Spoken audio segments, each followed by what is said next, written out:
The main lesson is that it's really all about the people you hire and the clients that you support.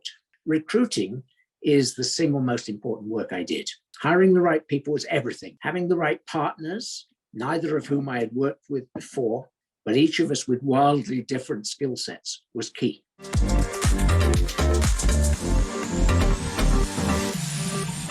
So hi Phil, thanks so much for being here today. So first, can you please share with us a little bit about yourself and your career journey?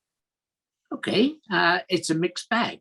I've been a youth leader, a sheep farmer, a school teacher, math teacher to Israeli high school kids in Hebrew, a soldier in the tank corps, a works organizer, an actuary, a software developer, a recruiter, a senior executive, and I served on the board of the Society of Actuaries. I was trained in mathematics, economics, business, and operational research. Plus, I taught myself APL from a book without a computer. Now, I wasn't much good as a shepherd, a teacher, or a soldier, or for that matter, as an actuary. I also wasn't really interested in any of those things. What does drive me is technology and music. In my spare time, I review classical music and high-end audio for various magazines. Though born in the UK, I've lived in Toronto since 1980, and I'm a citizen of 3 countries. That's the UK, Israel, and Canada. Now, I volunteered to go to Israel and work on a kibbutz during the Yom Kippur War in 1973. At the time, I was in my first job, producing annuity quotations for Hill Samuel Life in Croydon, just outside London. I ended up spending over 4 years in Israel, and that's where I worked as a shepherd and a math teacher, and I also did my military service there. Fortunately, I was never involved in any hostilities. I was planning to study for a doctorate in operational research in Israel, but 6 months after accepting my application, they called to let me know that the only employer that hired operational research grads in Israel was the army, and they sent their own candidates through. So I wouldn't be able to get work there when I graduated. I was in Bournemouth working in a temporary filing job for Abbey Life at the time. I had gone back to England to raise some money to support my upcoming studies. I decided not to pursue a PhD, so I applied for a full-time job at Abbey Life. They said they would take me into the actuarial stream. I told them I was more interested in computing, to which they said, great, come work as an actuary, and there'll be lots of computer programming work for you to do here. That's what I did, and it was a great place to be. And yes, there was plenty of Fortran programming for me. I became the head of product management, and I was close to qualifying for my fellowship when I booked a vacation in North America, a week each in Toronto, Detroit, Boston, and New York, the 4 cities where I knew people I could stay with. On that vacation, I also looked for jobs. But in Boston, John Hancock told me that there was no point applying to work in the US if I didn't have a green card, and I didn't. I got a much better reception in Toronto. I cold called the chief actuaries in a few very large insurance companies. I interviewed first at Confederation Life. They had a vile green and yellow carpet that was so obnoxious, I knew I could never work there. Lucky for me, because a few years later, Confed went belly up. At Prudential, the elevator made me feel queasy on my way to the interview. So Prue was out. I couldn't face that every day. But Robin Leckie, the chief actuary at Manulife and the then president of the CIA and president-elect of the Society of Actuaries, answered my call and invited me to come see him the next day. I was interviewed in 4 different areas of the company, and the day after that, I was invited back.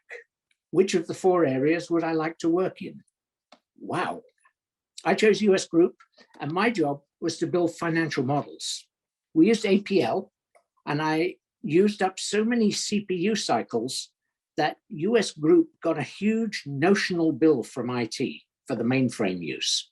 Then IBM launched its PC, and I asked for one. So those huge notional bills would stop. They actually gave me the first IBM PC in the company. And together with a really bright student, Steve Manick, I set out to master the new machine. I programmed in BASIC. Steve had assembler skills. Together, we built a Pac-Man game and a Hebrew typewriter. These seemingly irrelevant projects really helped me develop input screens for the actuarial models that would follow. After a couple of years in US Group, I was up for rotation, and I requested a move to the reinsurance department. I really enjoyed the reinsurance job and got to develop pricing tools for reinsurance. I worked extensively on financial reinsurance, as well as Manulife's core retrocession business.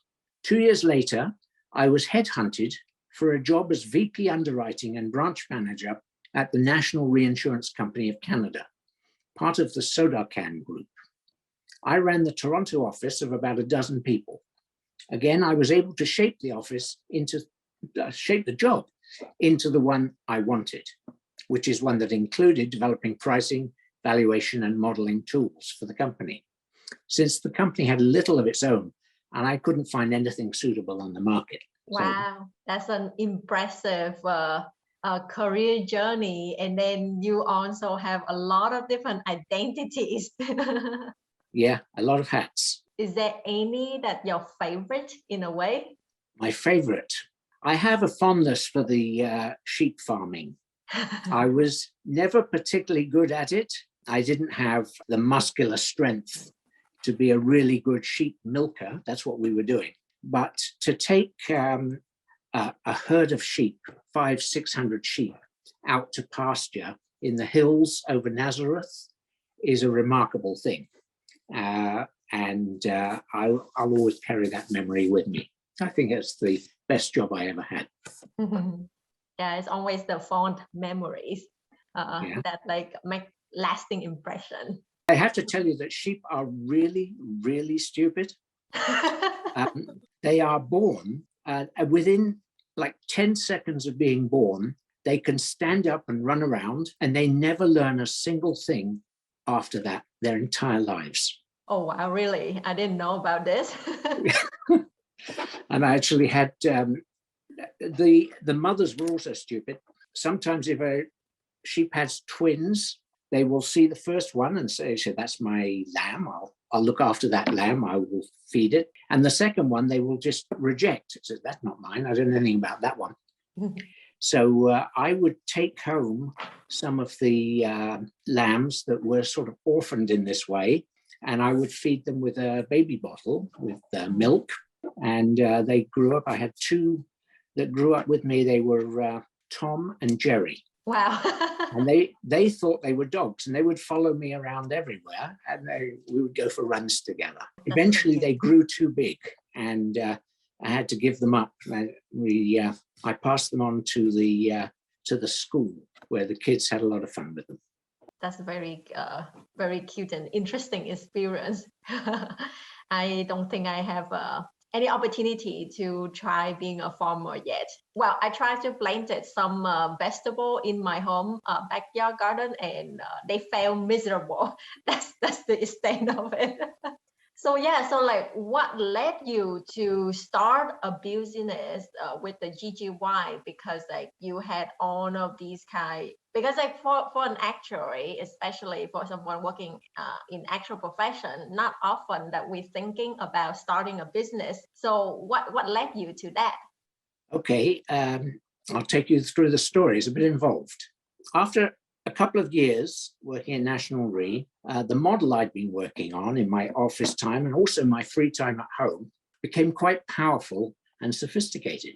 Its first purpose was to do our own pricing, and it gave us a leg up on our own competitors to be able to price reinsurance products so quickly, often in hours or minutes, rather than the days or weeks a competitor might take. It could also do our valuation, or at least produce the valuation factors to be combined with the in-force volumes by age, smoking status, duration, etc. But the real advantage was being able to visit a client with a model on a laptop computer and help them design and price their own products and see the effect of our proposed reinsurance terms and their own valuation assumptions in real time. Now, we would do this, but a couple of years later, a new managing director joined National Re, and he asked me to develop modeling abilities on top of the pricing and the valuation features. Then two major developments changed the course of my life. First, National Reinsurance got into trouble with the regulator because our surplus was being eroded by the high-strain term to 100 products we had been reinsuring. They wanted to pull our license to accept new business, which would have been the kiss of death. The software saved our bacon in two ways. First, we were able to convince a large retrocessionaire to basically buy the block of high-strain business from us. They wouldn't do it at first. Why? Because they had no quick way of modeling the block accurately. We felt the business was profitable, but we didn't have the free surplus to support it. But the retrocessionaire agreed to take the block after we let them use our software to model it. And the condition of going ahead was that we had to let them keep the software. Then we had a meeting with the superintendent of financial institutions in Ottawa. We brought the software with us on a laptop, and we were able to show him that we had a good model of our business. We were able to answer all their questions by running sensitivity analysis on their assumptions in real time. And they decided we knew what we were talking about, and that with the new retrocession deal in place, we were and would continue to be sold. Oh, and they wanted the software too. Pretty soon, a number of client writers and retrocessionaires wanted to buy the software. At this point, it was obvious that the software had a life of its own, and it should be spun off in some way to create a new business, or moved into another part of the parent organization where it would make more sense. In the associated IT company or the consulting company, perhaps, I met with National Re's managing director to ask him how we could do this and to ask him for his support. He was very good about it. He would support me, provided I would continue to support National Re, and I would agree not to sell the software to any of his competitors. Negotiations proceeded with the Sodacan Group's IT company at first, but they had no actuaries, and it was not a good fit. Then I met with the consulting company, where they agreed to make me a partner and to support the new business. But negotiations got very bogged down, largely due to a clash of culture and personality. And this is where the magic happens. Bill Young, valuation actuary for Munich Re, a much bigger and better financed competitor, asked to see me in my office. I knew Bill only from attending a session he had presented on mortality at the Canadian Reinsurance Conference. He wanted to talk to me about pricing for AIDS. Munich felt that the reinsurance industry should have a common approach, standardized testing limits, and so on. He was on the rounds to all the reinsurers to see if they felt the same way. I said that it was an interesting suggestion, but I was not the right person to speak to, as I was about to leave the company to market the software. He'd heard about this software from our mutual clients. Would I show it to him? Sure.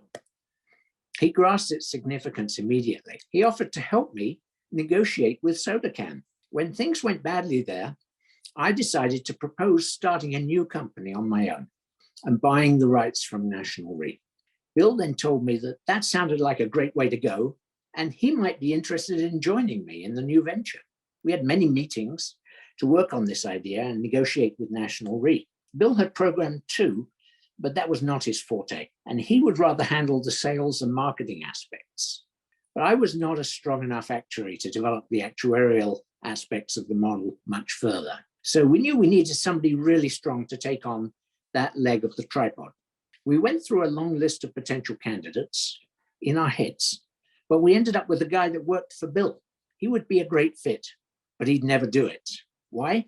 Because if Bill were to leave Munich Re, this guy, Dave Gilliland, would be offered his job, and he had always wanted it. We decided to approach Dave anyway. I'd never met him before, but Dave trusted Bill completely, and if Bill said this was a risk worth taking, he would do it. We hired an intellectual property lawyer, and we set out to make a deal with National Re. It was touch and go, but we did come to an agreement. The biggest difficulty was deciding how much of the software was mine and how much belonged to National Re. We solved that by not deciding it. The agreement just said that National Re and Phil Gold both had some ownership, and we would buy whatever interest National Re had through a commission on sales for the next so many years. My share would go into the new company as my contribution, while Bill and Dave would each put up some cash for their shares. We would be equal shareholders in the new Gilliland Gold Young Consulting Group. Consulting was in there because we had no idea how well the software would sell. And we could just use the software to build a consulting practice around if it didn't sell well.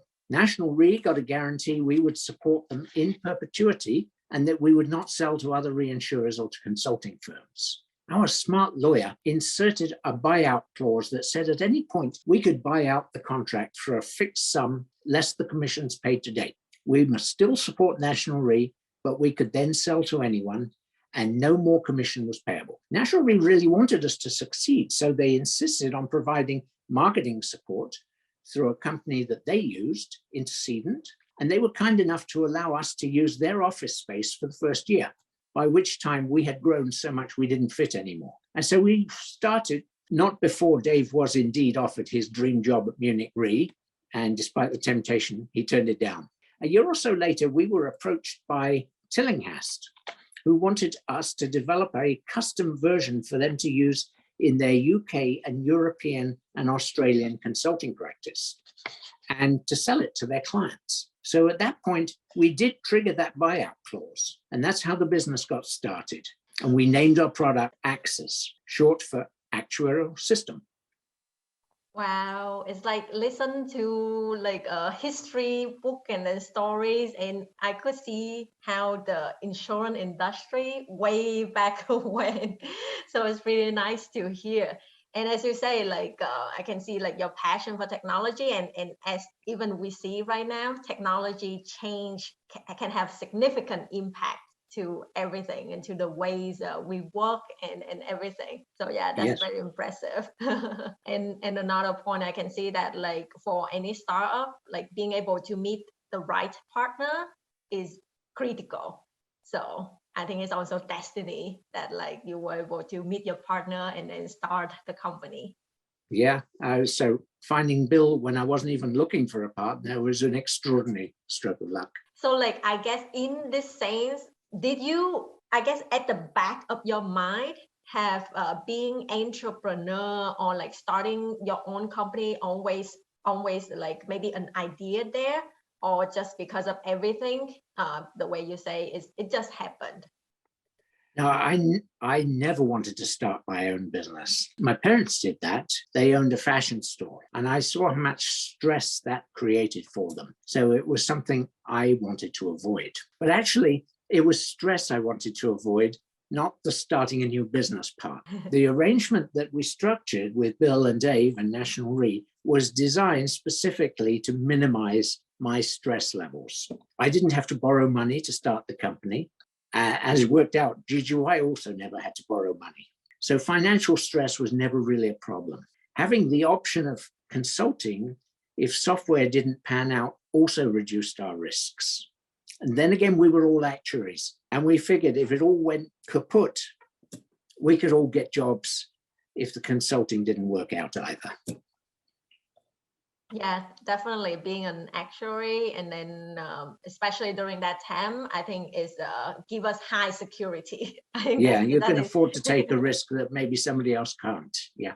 Yeah, and I see that it's still true right now for qualified actuaries. As long as you qualify, you have experience, like you do have quite safety net overall. So I think that's something great about the actual profession. So what would you say was the hardest thing during your journey?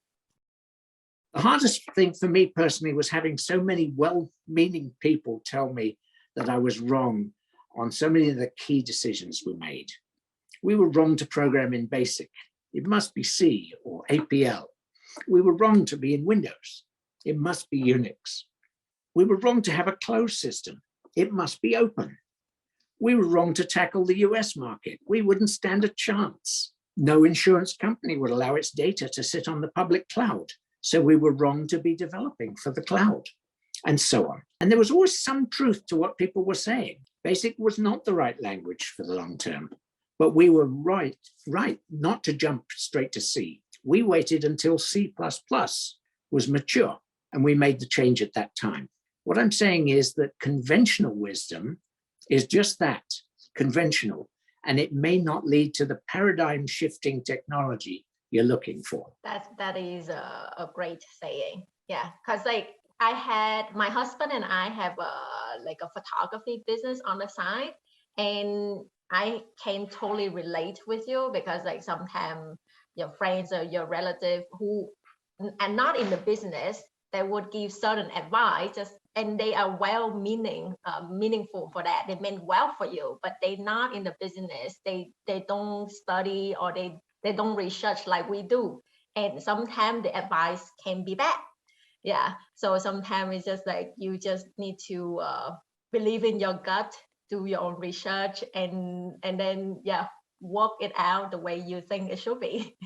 And even if you fail, then you try again and you learn your lesson. That's right. Well, it's good to try before you have kids and a big mortgage. Totally. So was there any moment you felt like giving up? And then if so, like what helped pushing you forward?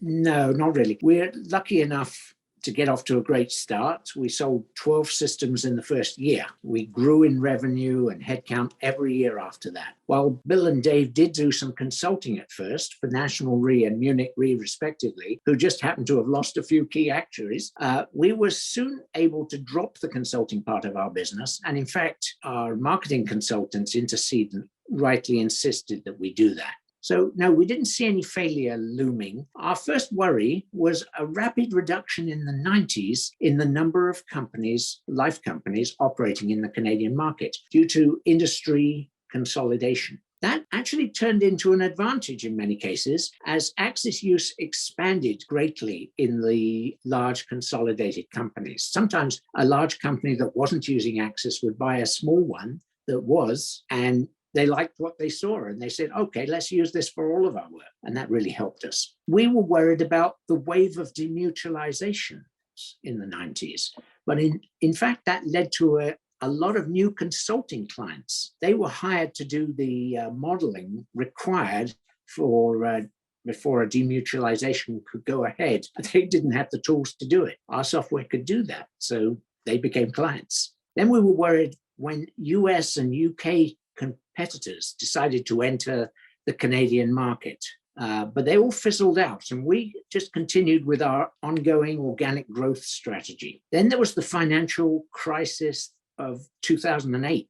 Turned out to be a huge opportunity for us. You wouldn't think so, but it was. The US government, for instance, insisted on extensive capital modeling and stress tests for the too big to fail companies, for which Axis proved to be the most suitable software in the market. So we were able to sell to AIG and Prudential, who had never looked at us before. The rapid market changes and changes in the world of computing and cloud computing in particular have always kept me on my toes. They've made life interesting as well as challenging. And that and the challenge of managing a company that kept growing so rapidly was driving forces that pushed me forward. We had to keep innovating to stay competitive. I just love innovation. So, and all its challenges. So I was always interested in my work. Yeah, that's really nice. Like a few things that I can notice from your stories, like risk, right, can turn into opportunities. Oh, yes. Yeah. I've heard that phrase before. Yeah. And then also like for technology or in general, innovation. As you say, innovation is a key to keep pushing the companies or everyone moving forward. So yeah, I really had to be on top of that. I was studying the developments in the computer field for many, many years. And people would call me from all of our client companies, asking what computers should they be using, asked me to help talk to their IT departments. IT departments distrusted us immediately. They didn't like some 2-bit software company telling them what to do. But after a while, they learned to respect us, and we developed very good relationships with the IT departments of a number of companies. And we managed to get the IT and the actuaries talking to each other, something that in many companies they just don't do. I had both sides. And so I think I was the only person in the company with both IT and actuarial. And so I proved quite valuable to the company in that way, having that perspective. Yeah, definitely. Actually, I'm also studying like for my master in computer and IT. And Mhm. that is like one of the reasons, because I can see the technology continue to change. Like, I guess it's like making sure that I continue to update my knowledge and being able to keep up with all of the changes and everything. That goes with the photography business as well, doesn't it? You're always Yes. buying new cameras? Yeah. Yeah, we just upgraded our camera last year from DSLR to mirrorless. Yeah, good stuff. That's very nice. So yeah, so like you had experience working in like established companies, and then you working in your own companies. Like, how was it? Any difference or similarities? Well, there's a night and day difference between working in a small startup and working in a very large, well-established company.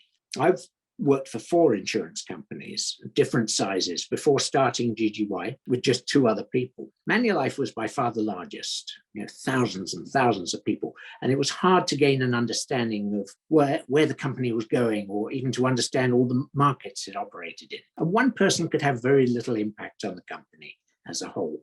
If I left, I would be replaced without fuss. But I was also very lucky to be working there at the time. There were very smart people all around that I could learn from. My bosses also gave me an unusual amount of freedom. In a good company, you can sometimes create your own job, or at least turn the one you're given into the one you want. But I didn't have to think about HR, office space, recruiting, marketing, and so on, as long as I built the models that the US group area needed, or designed and priced the reinsurance contracts for the next area I moved to. In my next job at National Re, I found myself in a much smaller company, fewer than 100 people, I believe. And I had quite a lot of management responsibility. For example, the underwriters and medical directors all reported to me. Although at first I knew nothing about underwriting. My boss was in Montreal and I was in Toronto. So I didn't have someone breathing down my neck.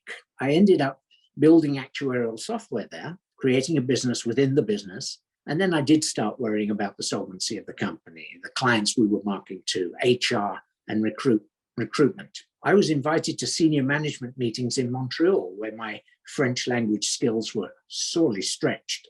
So here, when I was a bigger fish in a smaller pond, it was much more like the experience of working in the company I went on to found in GGY. At GGY, I got involved in every area of the business. Although that changed as the business grew from 3 people to almost 200 over the next 27 years. As the company grew larger, we hired professionals and skilled actuaries, developers, client support staff, and marketers to run the business. So my day-to-day work changed. It became more specialized.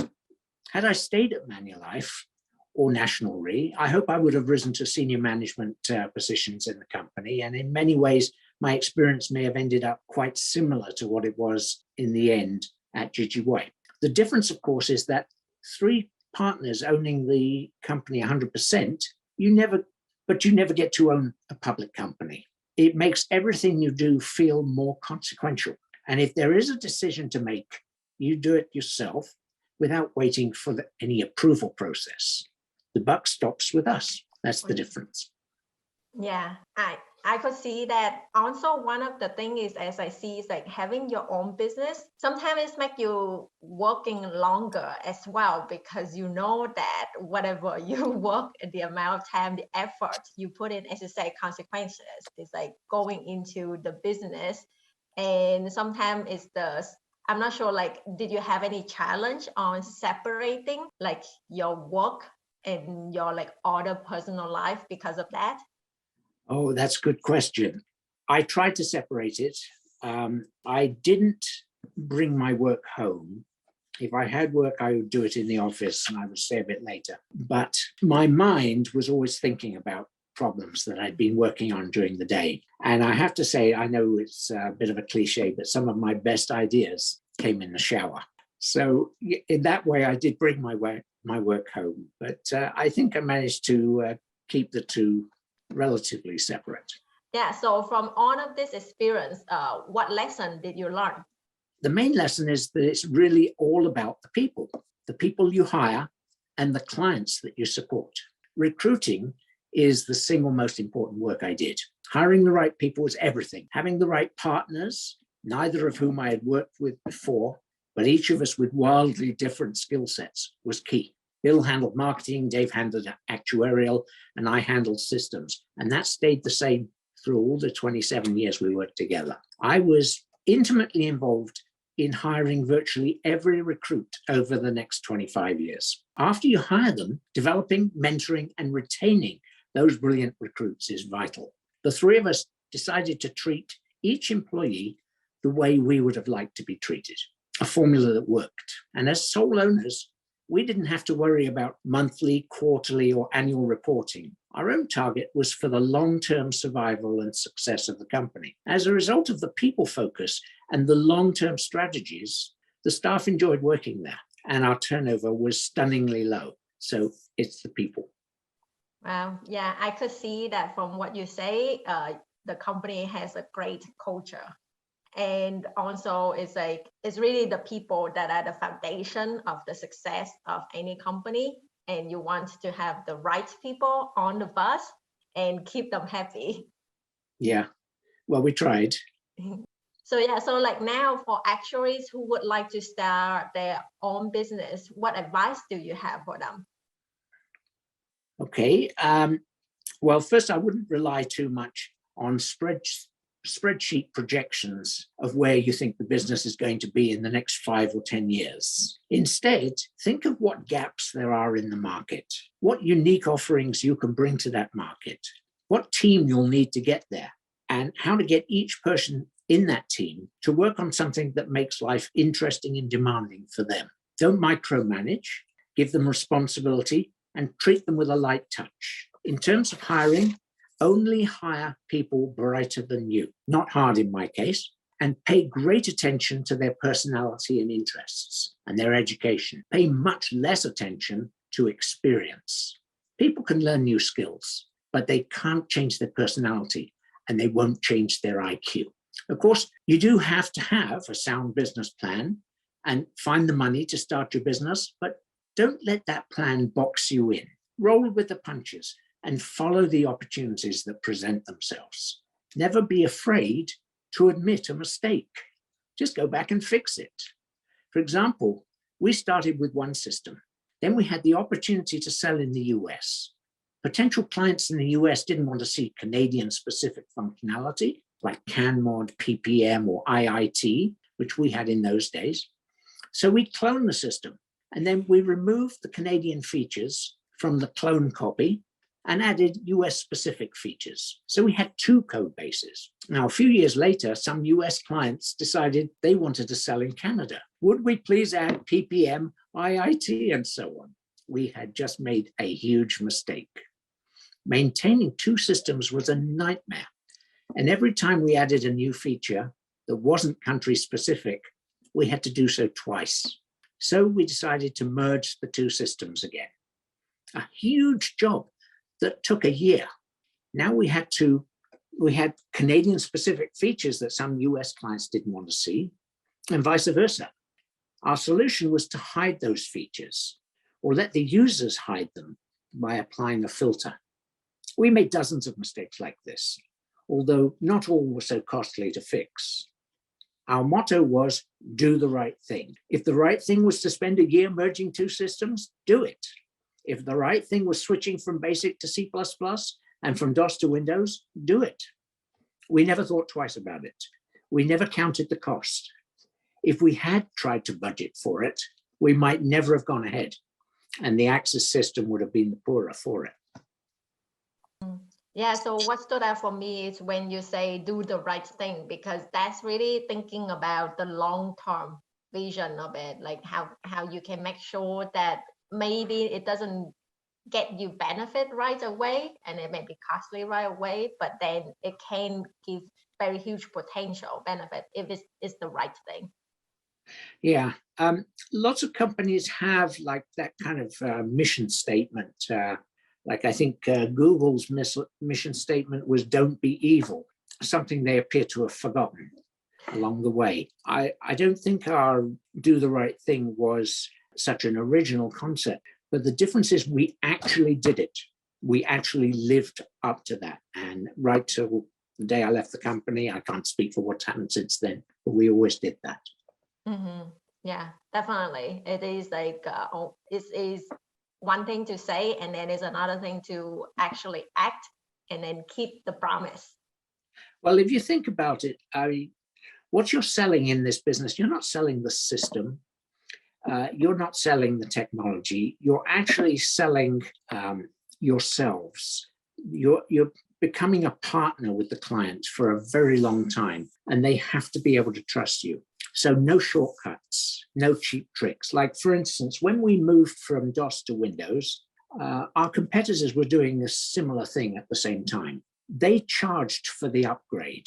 They made people pay, and they withdrew support for the old system. So you had to move.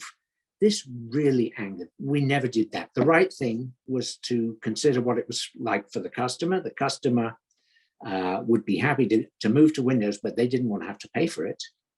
So we didn't charge. And that won us a lot of friends. And we did that repeatedly over the years.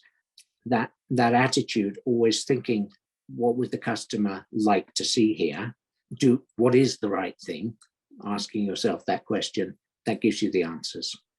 Mm-hmm. And it's good for business. Yes, because as I say, at the end of the day, it is good for business. When you build those relationships, you get the trust, and it turns into more business in the future. Yeah. Mm-hmm. So last but not least, is there one habit that you would suggest people to develop or to have? Yeah, we talked about this a little bit earlier, but my advice is to have a busy, fulfilling life outside the business. To do this, you may have to delegate more at work, to have more trust in the people you recruit, and maybe even hire more people than you think you need. And don't take yourself too seriously. If it's not fun, then it's just not worth the aggravation. Oh, yeah, absolutely. Because at the end of the day, everyone only has one life. You want to Yep. make it worse. Yeah. Yeah. Yeah. Thank you so much for being in here today, Phil, like for sharing all of your journey, your stories, and it's really like tech on a time machine, tech back to the history and everything. Yeah. So thank you again. Well, thank you very much for inviting me. It's been a pleasure.